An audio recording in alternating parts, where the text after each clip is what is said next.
বিচার যে একটা রাষ্ট্রের খুব গুরুত্বপূর্ণ বিষয়, অস্তিত্বের বিষয়, সেটাই এই রাষ্ট্র এখন পর্যন্ত ঠিকমতো উপলব্ধি করতে পারে না। আমরা কেন আইন তৈরি হয় কেন,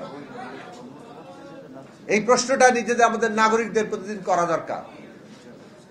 আইন তৈরি হয় যাতে ন্যায় বিচার প্রতিষ্ঠা হয়।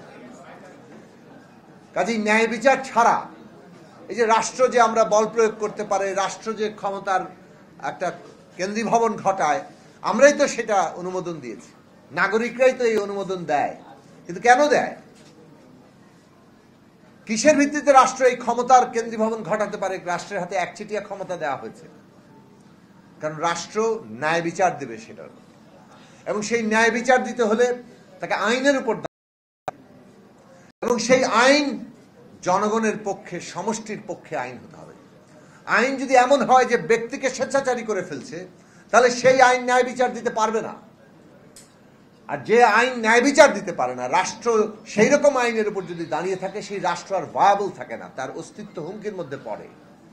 আমাদের 72 সাল থেকে এই ক্ষমতা কাঠামো যেভাবে দাঁড়িয়েছে, তাতে সমস্ত ক্ষমতা এমনভাবে কেন্দ্রীভূত হয়েছে এবং এমন আইনের দ্বারা হয়েছে যে আইনগুলো জনগণকে ক্ষমতায়িত করার বদলে ব্যক্তি, শাসক তাদেরকে ক্ষমতায়িত করেছে।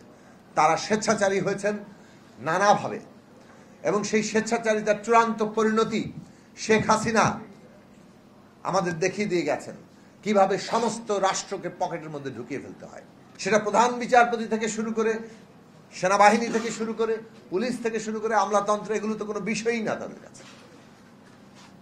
কাজে এই যে সমস্ত কিছুর উপরে নিয়ন্ত্রণ প্রতিষ্ঠা করা, সমস্ত কিছুকে পকেটের মধ্যে ঢুকিয়ে ফেলা, এইটা তারা তৈরি করেছেন এবং তাদের ইচ্ছে অনুযায়ী দেশ চালিয়েছেন। যারা তাদের বিরোধী তাদেরকে নির্মূল করেছেন, বিভাজনের রাজনীতি খেলা খেলেছেন, ঘৃণা, ট্যাগিং, নানাভাবে নির্মূলের রাজনীতি করেছেন। বিজলি কেবলসের স্কিন কোটেড ইনসুলেশন আগুন প্রতিরোধী। বিজলি কেবলস, নিরাপদ আজীবন। সেটা গুম, খুন, তার বিভিন্ন রকম উদাহরণ তারা আমাদের এখানে তৈরি করেছেন। কত নিকৃষ্ট বিভৎস উপায়ে গুম খুন হয়েছে বিএনপি সহ এখানকার বিরোধী দলীয় রাজনৈতিক কর্মীরা, নাগরিকদের বিভিন্ন অংশের মানুষেরা, সাধারণ মানুষেরা, কারণ তারা ভয় উৎপাদন করতে চেয়েছিল। এমন অনেক মানুষ গুম হয়েছেন, মনে হয়েছে যে এই মানুষটাকে কেন গুম করা হলো, এত গুরুত্বপূর্ণ তো সে নয়, এত ক্ষমতাধর তো সে নয়। তারা মামলার পর মামলা দিয়েছিল যাতে বিরোধী দল ঘুরতে থাকে কোর্টের বারান্দায় এবং তারা আন্দোলনের মধ্যে যেতে ভয় পায়। তারা স্যাবোটাজ করেছিল, যেটা নুরুল হক নুরও এখানে বললেন। 28শে অক্টোবর 2023 সাল আমরা সবাই রাস্তায়, কিভাবে একটা শান্তিপূর্ণ সমাবেশের মধ্যে ওখানে স্যাবোটাজ করা হলো। তারপরে প্রধান বিচারপতির বাড়ির গেটের মধ্যে লোককে ঢুকিয়ে দেওয়া হলো। তারপরে ওই যে পুলিশ হাসপাতাল, পুলিশ মারা, বিভিন্নভাবে স্যাবোটাজ সৃষ্টি করে তারপর সন্ধ্যা থেকে শুরু হলো টেলিভিশনগুলোতে তার বয়ান। এই বয়ান দিয়ে রাতের বেলা ট্র্যাকডাউন, এই যে পুরো প্লটটা তারা রেডি করে রেখেছিল।